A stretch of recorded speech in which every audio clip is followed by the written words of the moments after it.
metraj ko'zlarimiz kelgan 12-16 razmerlari. Men sizlarga narxlarni aytaman. Qimmat yo arzonlikni kommentga yozib ketasizlar. Sifatlari bilan necha metr chiqishlari, necha pul aylanadi sizlarga hammasini informatsiyasini aytaman. Narxini, arzon qimmatligini faqat yozib ketasizlar. Birinchi bo'lib, mana shu 12-razmerdan boshlaymiz. Bu yerda 80 metr, mana bitta o'ramda taxminan 8 metr bo'ladi. Agar o'ram olsanglar 15 ming so'm, agar mana pochka olsanglar 110 ming so'm. Sizlarga ancha arzon aylanadi. Bu yerda A tosh, B tosh emasda. Sizlarga manimcha vigitni bo'ladi, pochka olsanglar 110 ming so'm. 16-razmer. Unda mana 5 ta o'ram. 5 ta o'ramni 55 ming qilib beramiz. 40 metr bo'ladi. 1375 so'mdan tushadi 1 metr. 1 metr 1375 so'm tushadi. Agar pochka olsanglar, agar donalab olsanglar, bitta o'rami 8 metr 15 ming qilib beramiz. Bunimiz endi 6-razmer.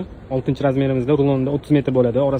Orasini zichligini ko'ryapsizlarmi? Orasi ochiq emas. Buni narxi 45 ming so'm. 1 metr sizlarga 1,5 ming so'mga aylanadi. 1 metr 1,5 ming so'mga aylanadi. Ruloni 45 ming so'm. Faqat Abu Sahiy do'konimizda. Ko'rib turgan metrajinglar 8-razmer, SS8 deymiz. Bunda ham 30 metr, buni ham narxi 45 ming so'm, buni ham metr 1,5 ming aylanadi. Agar optim olsanglar, undan arzon qilib beramiz. Toshlarni ko'rasizlarmi, akachisi, xudo xolisi uyaltirmaydi. Optim olsanglar har doim arzon bo'lgan. Korobka oladigan bo'lsanglar, murojaat qilsanglar, korobka qilib beramiz.